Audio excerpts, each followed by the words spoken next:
let's talk about Starlink, Battle for Okay. Atlas. Yep. Out this week from the team that brought you Splinter Cell, the team that chose to make Starlink over a new Splinter Cell. I'm sure it was their decision, right? Yep, They're like, 100%. I had no idea. That's funny. Starlink, this is the game that's for everything, but people might be most focused on the Switch version because of the Star Fox characters in there, but it's Yeah.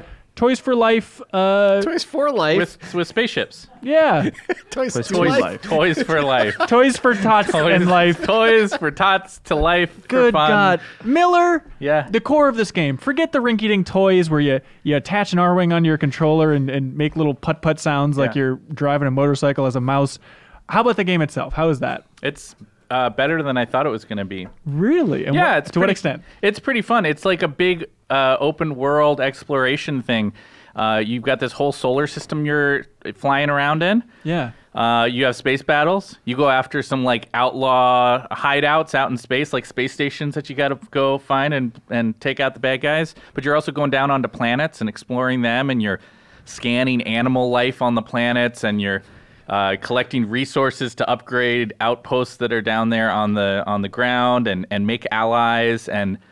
In our And through this all, there's this storyline that's woven through the experience of this campaign about a ragtag group of pilots Jeff Korsh wincing harder and harder. who are out here fighting on the fringes of space and trying to learn about the origins of their alien companion who landed on Earth and doesn't have any memory, and they get embroiled in this big intergalactic war thing. Huh. Is the easy pitch for this game that it's just Ubisoft's open world formula applied through a child's lens in some way for a solar system? I wouldn't say that it plays a lot like the traditional open world Ubisoft games. It's you're always inside your starship and you're flying around in there. I would say the thing that is most intriguing about it for me, and where there's greater depth than I expected there to be, is in the modding system. You can kind of see that like the ships themselves come apart. Yeah. You can take off the wings. You can take off the weapons.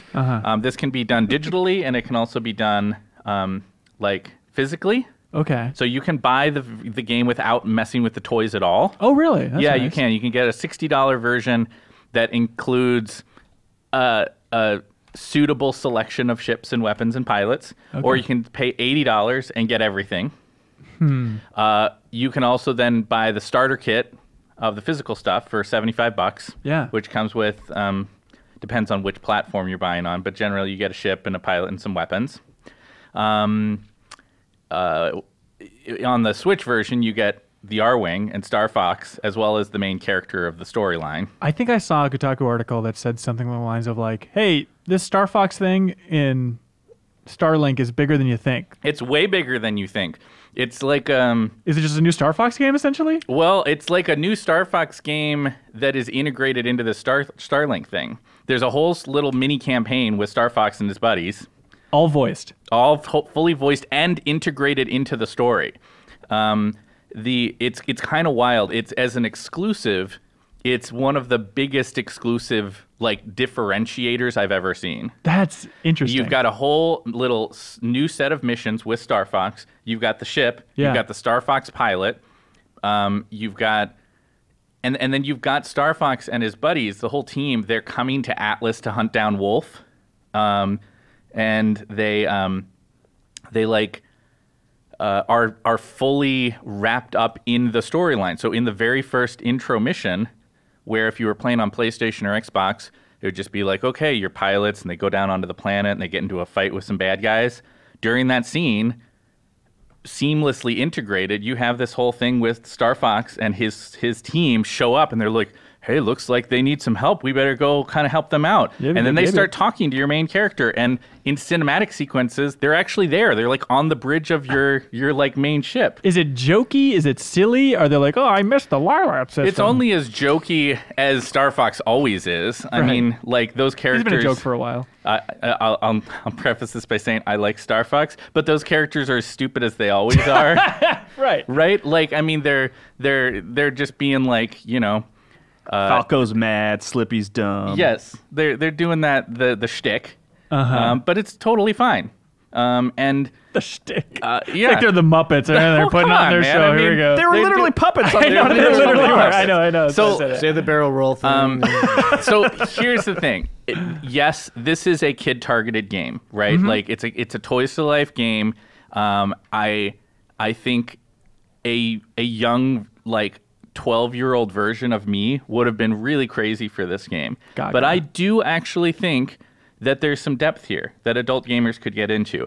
The storytelling is at a kind of 80s cartoon shenanigans kind of level. Right. So there's some dumb jokes and that kind of stuff.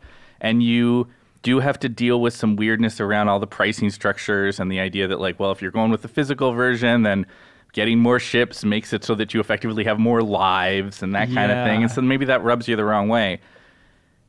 But the combat is has some fun to it, right? It's pretty simple stuff. It's a lot of strafe shooting. But you can do combos between okay, I've got a flame weapon and I've got a ice weapon, so I'm going to freeze them first. I'm going to blast them and make them explode and shatter. I'm going to do interesting things with how I improve my pilots by using each pilot with each ship. That's how you level them. And so as each pilot becomes more familiar with a variety of ships, they get better and have more abilities. Okay. You upgrade your mothership with new capabilities. It's a big game. Bigger than you think. It is bigger than you think, and has more options for play than you would think. But it is still, this is not going to be the space combat game that you've been, if you played Wing Commander in the 80s, that you're like, oh, finally, Starlink. It's not that. It's very, very straightforward, simple, point and shoot kind of space combat. Also kind of ground combat where you're kind of more like a hovercraft down on the planets. Yeah, I think there's going to be that audience for this podcast that they're big Star Fox fans. I think they're out there. Every once in a while it bubbles up. Kyle, you're kind of one of them.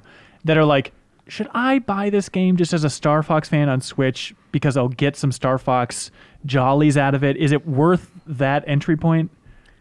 I think for a lot of people it would be. Yeah. I mean, a traditional Star Fox game, it's easy to forget, is, just a playthrough of one of those games takes what?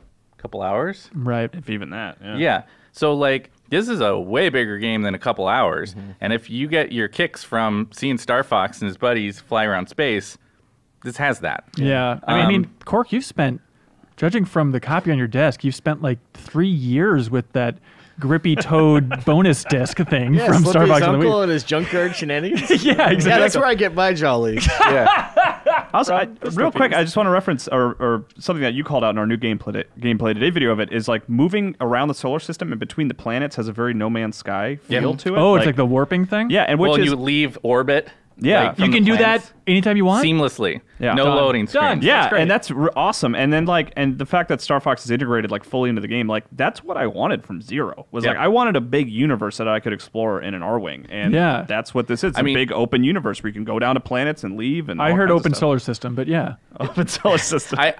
Here's the funny thing about this game is that you know how they could have made this game sell a lot of units? They could have called it Star Fox. This is They were halfway there. They got the star. This out of had ideas. hey, Star Fox and his team have a new awesome link technology that lets them trade out weapons and basically did what Skylanders did. Yeah. Right? And there's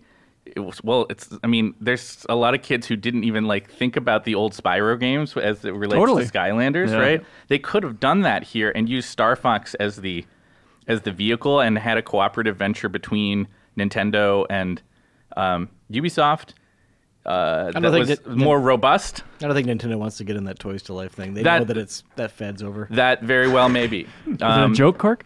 But Maybe.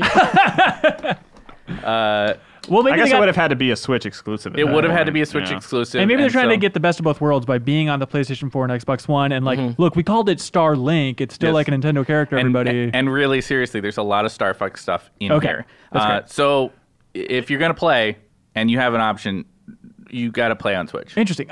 Is your review on the site? Not yet. We got review code very late for this game. Sure. And the toys very late.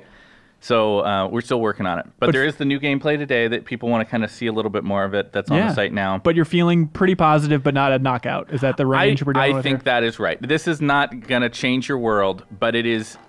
I went in with the expectation of this being one of those games that was just going to make me cringe for hours of play. Right. And I don't think it is that. Oh, good. That's great. That was just a clip from a larger show called The Game Informer Show. You can find it on iTunes, Google Play, or GameInformer.com. We take the fun opportunities and exclusive information from Game Informer magazine and boil it into a show that airs every Thursday with exclusive cover story information, developer interviews, a lot of fun stuff. So come love games with us.